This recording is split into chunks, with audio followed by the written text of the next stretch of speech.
Act है, वैसे ही right to recall भी होना चाहिए। अगर देश का मतदाता अपने नेताओं को हायर कर सकता है तो वो नेताओं को फायर करने की शक्ति भी उसे मिलनी चाहिए। Sir, right to recall is a mechanism that empowers the voters to de elect a neta representative before the tenure ends if he fails to discharge his or her duty. Sir, हम MP MLA चुनते हैं, उसके बाद अगर वो काम ना करे, अपने वादे भूल जाए, जनता से दूर हो जाए, तो 5 साल तक इंतजार करने के अलावा जनता के पास कोई ताकत नहीं है।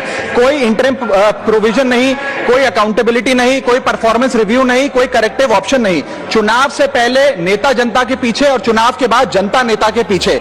और सर, 5 साल is too long a period in this day and age. अगर एक गलत फैसला गलत नेता को चुनने का लिया तो लाखों लोगों का भविष्य अंधकार में जाता है और पूरा क्षेत्र पीछे जाता है। Sir, we can trust our voters to elect. हमें अपने मतदाता पे विश्वास करना चाहिए कि वो अपनी गलती बदल भी सके राइट टू रिकॉल की ताकत से।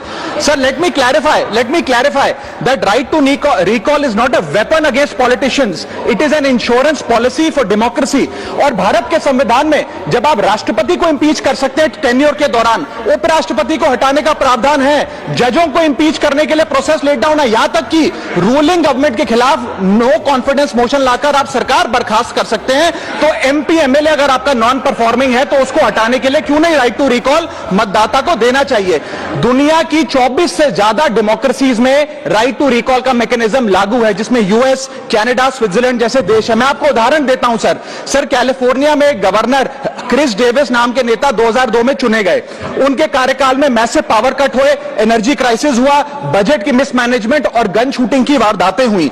उसके चलते 1.3 मिलियन कंस्टिट्यूएंट्स ने एक पिटीशन साइन करके दी कि इन्हें रिकॉल किया जाए। वहां के चुनाव आयोग ने रिकॉल वोट कराया 7 अक्टूबर 2003 को और 55% मतदाताओं ने वोट किया कि इस नेता को बर्खास्त किया जाए।